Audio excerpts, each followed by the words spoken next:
সনদ যখন আইনি ভিত্তি পাবে তখন জাতীয় নির্বাচন আইনি ভিত্তি তৈরি হবে, অবৈধ নির্বাচন হবে। দুই শ্রেণীর মানুষ এখন দুই মেরুতে অবস্থান করছে।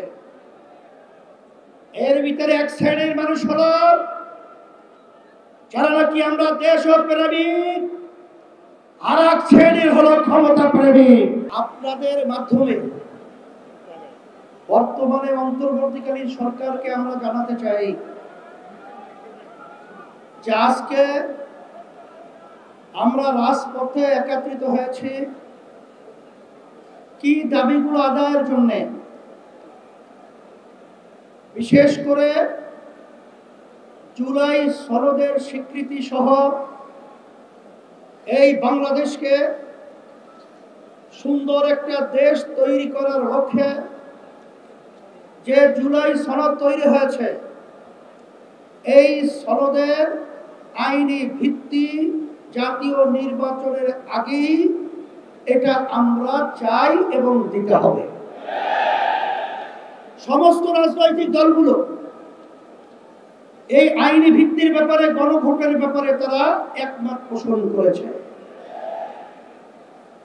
কিন্তু আজকে বাংলাদেশের ভিতরে উল্লেখযোগ্য যারা কয়েকবার দেশ পরিচালনা করেছে তার ভিতরে একটা দল হলো বিএনপি।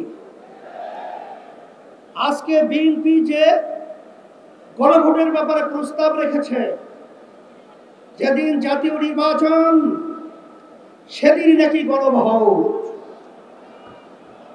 সম্মানিত আলোচকরা বলেছেন আপনারা জাতীয় নির্বাচন করবেন কোন আইনের ভিত্তিতে? যদি চাও টেস্ট স্বাদ টমেটো সসই বেস্ট। সেই আইনের ভিত্তি হলো জুলাই সনদ যখন আইনি ভিত্তি পাবে তখন জাতীয় নির্বাচন আইনি ভিত্তি তৈরি হবে, অবৈধ নির্বাচন হবে।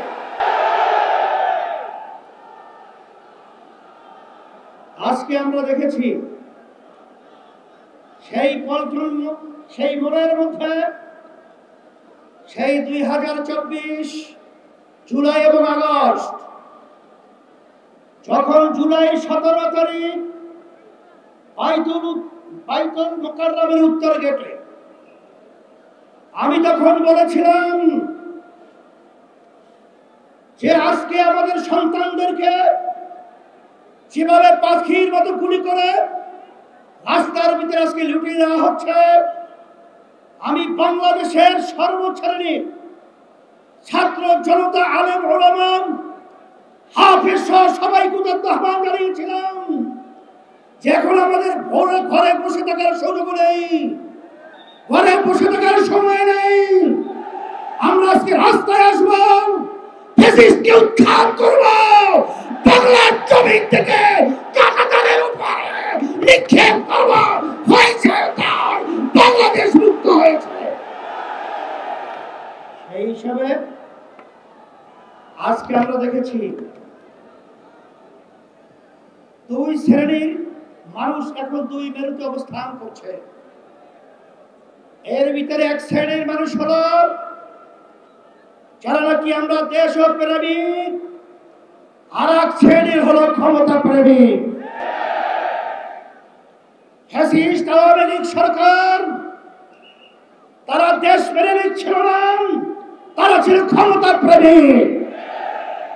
তারা কিন্তু এক পর্যায়ে আমাদের বাংলাদেশ থেকে পালিয়ে কাঁটাতার পার হয়ে ভারতে অবস্থান করছে।